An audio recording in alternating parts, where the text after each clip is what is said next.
Hello learners, I hope you're all well. So today we are going to be starting the 14th module of the course, which is Microorganisms and Biotechnology.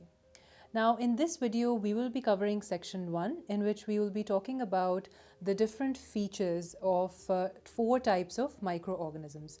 The first one is bacteria, the second fungi, the third viruses, and the fourth one are the prototists. And specifically in prototists, we will be focusing on the Plasmodium microorganism, which is actually responsible for the disease that is called malaria. Alright, let's first start with bacteria. Now, bacteria are mostly unicellular organisms. That means that they are made up of only one cell. Now, a typical bacterial cell actually differs from a typical animal cell in a lot of ways.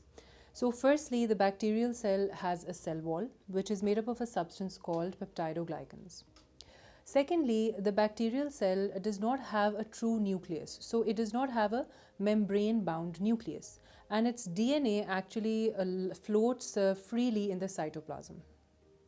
Now, thirdly, another difference is that the DNA in bacterial cells is actually present in a different arrangement as well. So there is one circular loop of DNA, and then there are other small round molecules of DNA called plasmids. Now, along with no nucleus, bacterial cells also do not contain all the membrane-bound organelles that are present in a typical animal cell. So, for example, bacterial cells do not contain endoplasmic reticulum, Golgi apparatus, or mitochondria. However, they do contain ribosomes, but these ribosomes are actually smaller in size as compared to those found in a typical animal cell. Now, bacteria also have another structure sometimes. It is a tail-like structure that is called a flagellum. And these flagella actually allow the bacteria to move around, right? So basically they serve the function of locomotion. So in this way the bacteria are able to move towards the nutrients, or they are able to move away from certain toxic chemicals. Alright, now bacteria basically reproduce by a type of asexual reproduction, which is called binary fission. And in this way, two identical bacterial cells are formed. Now, the bacterial reproduction is actually a very rapid sort of reproduction, and that helps them in a lot of ways. The last feature of bacteria are that they are able to form spores. So spores are basically these very tough dormant structures, which are usually formed when there are certain adverse environmental conditions, right? So basically these spores allow the bacteria to survive in adverse conditions. Alright, now let's come to the second type of microorganism, that is fungi. So fungi are basically multicellular organisms, so they are made up of more than one cell. Now, these fungi have a cell wall which is made up of a substance called chitin instead of the regular cellulose cell walls that are present in plant cells. Another thing is that fungi are similar to typical animal cells in a way that they contain a nucleus, they contain mitochondria, and they also have ribosomes in their cytoplasm. Now, fungi are basically called heterotrophs. Why? Because they actually feed on living matter or dead or decaying matter. So, they feed by two ways, saprophytic nutrition or parasitic nutrition. So, saprophytic nutrition is when they feed on dead, decaying matter, and a parasitic nutrition, on the other hand, is when they feed on living matter. Now, fungi reproduce asexually like bacteria, either by the formation of spores or by budding. And examples of fungi include molds, mushrooms, and a very important fungi, that is yeast. Alright, now we come to viruses. So viruses are actually not considered to be living things. They are extremely different from fungi or bacteria or typical animal or plant cells. So viruses are basically not able to survive on their own. They need a host cell within which they can survive and reproduce. And they are actually just RNA or DNA molecules, or both, enveloped within a protein coat, and they have no cell membrane or cell wall or any nuclei or any cytoplasm. Viruses are also smaller in size as compared to bacteria and fungi. And actually, when you compare all three, the largest microorganism are the fungi, then come the bacteria, and then the smallest are the viruses. Lastly, let's discuss the protoctists, and out of which the most important one is the Plasmodium microorganism, which is actually responsible for causing the disease of malaria. Now, malaria is a very serious and sometimes even fatal disease, and it is still prevalent in a lot of areas in the world. And actually, this disease is important according to exam point of view because it is very frequently asked in questions. So do check out my ebook of this module. I have included an entire section in which I've explained exactly what the disease is, how it is caused, and what are its consequences.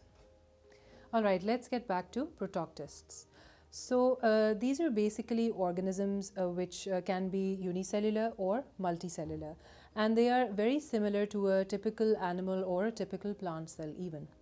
So they have a cell membrane, they have a nucleus, and they have cytoplasm as well, and they also have ribosomes and mitochondria in them. Now, some may even have cell walls and chloroplasts.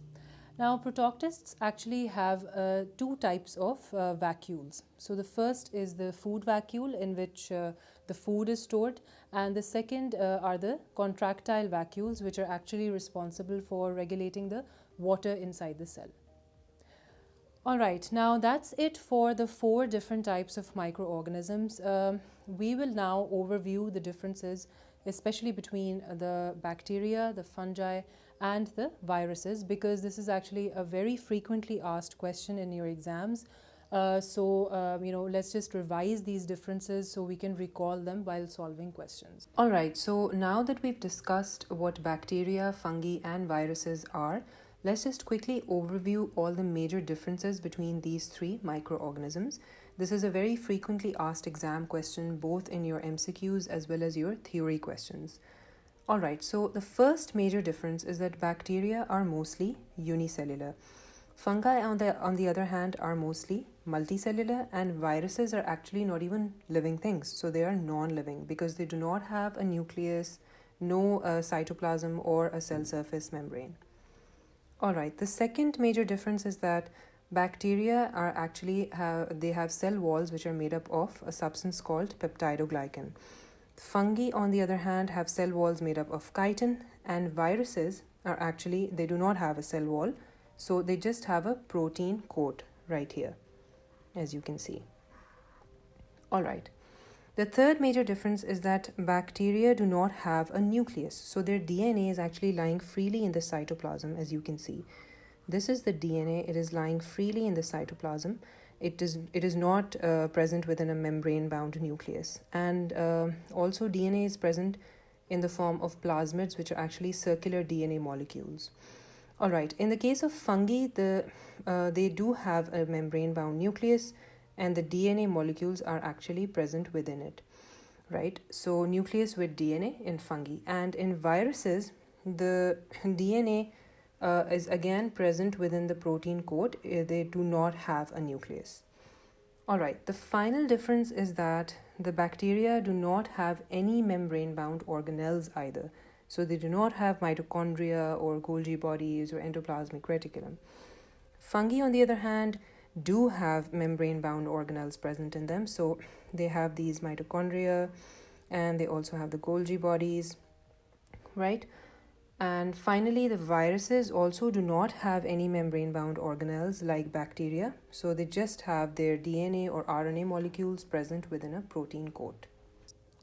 Alright, now I'm going to tell you about a very important property of microorganisms, and that is actually their ability to decompose organic matter.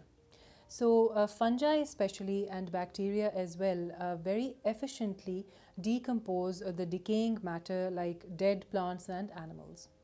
So what they do is basically they secrete enzymes which actually cause the breakdown of complex molecules like proteins into amino acids, and as well as urea and other substances in the feces, and that causes the release of salts and ions.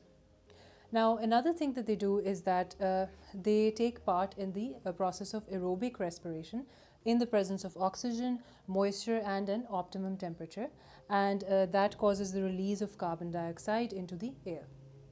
Now, all of these substances are actually being recycled at the same time as well. So, carbon dioxide is being taken up by plants and used up in the process of photosynthesis, and salts and ions that are produced, like ammonium ions, nitrite ions, and nitrate ions, actually get mixed in the soil, and then they are also taken up by the roots into the plants and then used up.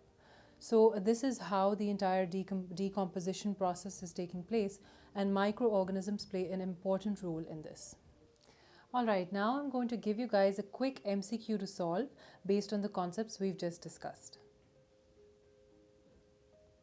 Okay, I hope you guys were able to get that question right.